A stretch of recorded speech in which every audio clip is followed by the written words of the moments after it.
തൃശൂർ തൃപ്രയാറിൽ വ്യാജ mobile application ഉപയോഗിച്ച് driving school ഉടമയുടെ 4 ലക്ഷം രൂപ തട്ടിയെടുത്തു എന്നാണ് ഇപ്പോൾ പരാതി ഉയരുന്നത്. ലൈറ്റ് ഡ്രൈവിംഗ് സ്കൂൾ ഉടമ പെരിങ്ങോട്ടുകര പ്രദീപിനാണ് പണം നഷ്ടപ്പെട്ടത്. ബാലൻസ് പരിശോധിക്കാനുള്ള ശ്രമത്തിനിടെ ഫോൺ ഹാക്ക് ചെയ്ത് തട്ടിപ്പ് നടത്തിയെന്നാണ് സംശയം. ആപ്ലിക്കേഷൻ ഓപ്പൺ ചെയ്തപ്പോൾ അതിൽ 2 ഇത് കിടക്കുന്നുണ്ടായിരുന്നു. ഒന്ന് ഫെഡറൽ ബാങ്കും ഒന്ന് ഫെഡ് മൊബൈലും.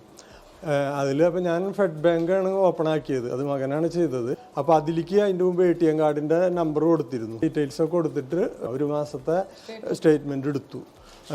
അത് കഴിഞ്ഞൊരു 8 മിനിറ്റ് ആകുമ്പോഴേക്കും എൻ്റെ അക്കൗണ്ടിൽ നിന്ന് ഫെഡ്നെറ്റ് വഴി 98,000 രൂപയും അതിനുശേഷം 1,92,000 രൂപയും 99,000 രൂപയും ഒരു 8 മിനിറ്റിനുള്ളിൽ അവർ ട്രാൻസ്ഫർ ചെയ്തെടുത്തു.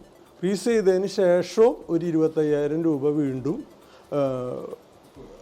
അതിൽ നിന്ന് നഷ്ടപ്പെട്ടു. അങ്ങനെ മൊത്തം എനിക്ക് 4,03,011 രൂപയ്ക്ക് നഷ്ടപ്പെട്ടു എൻ്റെ അക്കൗണ്ടിൽ നിന്ന്. സൂരജ് സജി തൃശ്ശൂരിൽ നിന്ന് വിവരങ്ങൾ നൽകുന്നു. സൂരജ്, ഈ സാങ്കേതികമായി അത്ര പരിജ്ഞാനമില്ലാത്ത ആളുകൾക്ക് കൂടുതൽ പണം നഷ്ടമാകുമെന്നൊരവസ്ഥ സംജാതമാകുന്നു.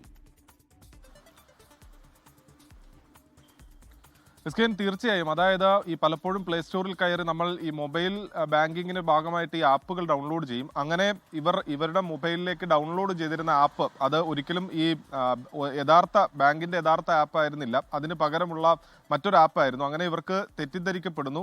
അതിലൂടെ ഈ സ്റ്റേറ്റ്മെന്റ് ചെക്ക് ചെയ്യുന്ന സമയത്താണ് പിന്നീട് ഈ പണം നഷ്ടമാകുന്നത്. ഒരു തവണയല്ല, പല തവണയായി 4 ലക്ഷത്തോളം രൂപ നഷ്ടമായി എന്നുള്ളതാണ് ഇദ്ദേഹം പറയുന്നത്. പിന്നീട് ഒരു സംശയം തോന്നി ബാങ്കിലെത്തി പരിശോധിക്കുന്ന സമയത്താണ് ഇത് ബാങ്കിന്റെ ഔദ്യോഗിക ആപ്പല്ല എന്നുള്ള കാര്യം മനസ്സിലാക്കുന്നത്. ഇതോടുകൂടി എന്തായാലും പോലീസിലടക്കം പരാതി നൽകിയിട്ടുണ്ട്. ഇതുമായി ബന്ധപ്പെട്ടുകൊണ്ട് പോലീസ് അന്വേഷണം ആരംഭിക്കുകയും ചെയ്തു. അന്തിക്കാട് പോലീസാണ് സംഭവത്തിൽ അന്വേഷണം ആരംഭിച്ചിട്ടുള്ളത്. ജാർഖണ്ഡ് സ്വദേശികളാണ് ഈ പണം തട്ടിയത് എന്നുള്ളതാണ് പ്രാഥമികമായി പോലീസ് കണ്ടെത്തിയിരിക്കുന്നത്. എന്തായാലും ഈ പ്രതികളിലേക്ക് അധികം വൈകാതെ എത്താൻ കഴിയുമെന്ന് പോലീസ് കണക്ക് കൂട്ടുന്നുണ്ട്.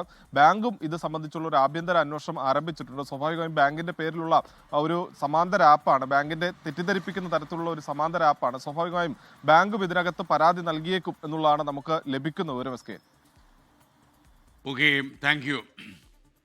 ലോകത്തെവിടെയായാലും ഏത് സമയത്തും 24 വാർത്തകളും ഓഗ്മെന്റഡ് റിയാലിറ്റി പാക്കേജുകളും എക്സ്പ്ലെയിനറുകളും വിശദമായി കാണാൻ ഞങ്ങളുടെ YouTube ചാനൽ നിങ്ങൾക്ക് സബ്സ്ക്രൈബ് ചെയ്യാം.